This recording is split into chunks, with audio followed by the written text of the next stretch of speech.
Uma outra coisa, né, que a gente vai falar agora é sobre as partes aí em que a ciência foi um pouquinho esticada, né? Ele baseou em ciência, como todo filme é baseado em ciência, mas ele deu uma esticada ali. Então a primeira coisa é o seguinte: buraco de minhoca. O filme inteiro só acontece porque existe um buraco de minhoca perto de Saturno, que é um atalho por onde os caras vão atravessar e sair lá perto do Garganto. Beleza? Os buracos de minhoca, então vamos lá. Primeiro, existem. Teoricamente existem. Eles são chamados, o nome dele oficial é pontes de Einstein-Rosen, tá? E eles, pelas equações da relatividade, eles surgem, tá? A matemática, a física não proíbe que existam buracos de minhoca, tá? Você poderia dobrar muito bem, né, o universo, né, a estrutura do espaço-tempo, ela poderia ser dobrada para você viajar mais rápido. O problema é o seguinte: para o buraco de minhoca existir, e principalmente para que ele seja aberto sem colapsar, você precisaria de uma coisa chamada matéria exótica, com energia negativa. E a gente nunca observou isso no universo. Pode ser que não exista, tá? Então o buraco de minhoca de interestelar está dentro do que a matemática, do que a física permite, porém é tudo especulativo. Tá? É isso que é interessante da gente fazer. O filme resolve isso muito bem, falando que o buraco de minhoca não é natural e que eles colocaram ali. Vou voltar nesse eles aqui mais para frente, tá? Pra gente falar. Então, uma coisa aqui para vocês entenderem de forma definitiva o buraco de minhoca. É o seguinte, ó. Imagina, nós somos seres tridimensionais, certo? Mas vamos imaginar aqui, ó, na minha latinha aqui, ó, do Monster. O M do Monster aqui, ele é um ser bidimensional. Consegue entender isso, né? Ou seja, ele só consegue viajar, ó, na superfície da lata, tá? Não tem outro caminho para ele fazer. Qualquer outro caminho que ele faça é uma dimensão extra. Então, se eu falar para o M vir aqui na minha mão, ele não tem como, porque isso aqui é uma dimensão extra, tá? Ele só viaja aqui. Nós somos seres tridimensionais, então a gente só conhece esse mundo tridimensional aqui, pelo menos, né, dentro da realidade. Muito bem. Mas existe uma maneira deste M que está desse lado da lata aqui, ó, como que ele vem para o lado de cá?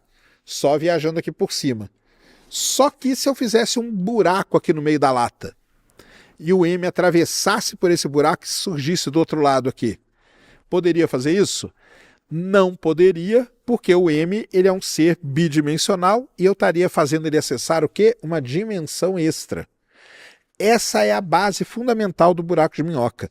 O buraco de minhoca faz com que a gente acesse dimensões extras. E é por isso que ele se complica todo, porque a gente não conhece dimensão extra, a gente só conhece as três, entendeu? Então é assim que funciona um buraco de minhoca. Você precisa de uma dimensão extra para você viajar nela. Por que ele tem esse nome?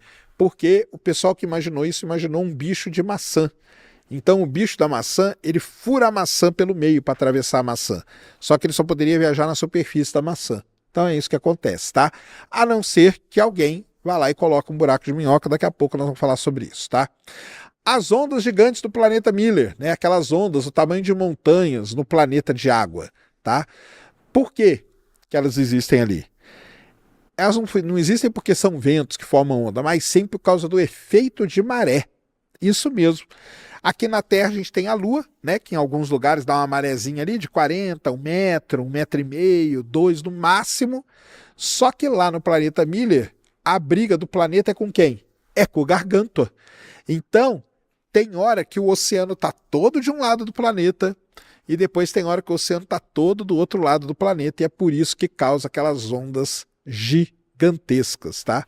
As forças de maré perto do buraco negro são reais, seriam extremas, então as ideias da onda são totalmente fundamentadas, tá? O lance, né, de um planeta sobreviver em órbita estável, tão perto de um buraco negro, com aquela dilatação de tempo absurda, é discutível, mas é aceitável também. Como eu falei, existem os planets, né?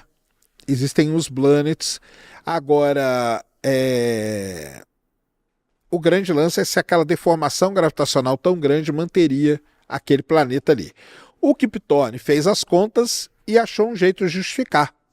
O Gargantua teria que estar girando quase na velocidade máxima possível, mas é o limite plausível, tá? Ele foi ao limite ali com as explicações, mas não deixou de ter uma explicação. Então, o Gargantua, eu não sei se dá para ver que ele está se mexendo aqui, mas ele é um buraco negro muito especial, porque ele é um buraco negro que tem rotação. Não são todos os buracos negros que têm rotação, tá? Outra coisa, né, a manobra ali em volta do buraco negro, né, quando a nave usa a gravidade do Gargantua como um estilingue gravitacional para ganhar velocidade, aquilo ali é real. Se chama assistência gravitacional ou estilingada gravitacional. E a gente usa isso o tempo todo. Então as missões Voyager usaram isso, as Pioneer usaram isso, e várias missões usaram isso, tá? Para poder ganhar impulso aí pelo sistema solar.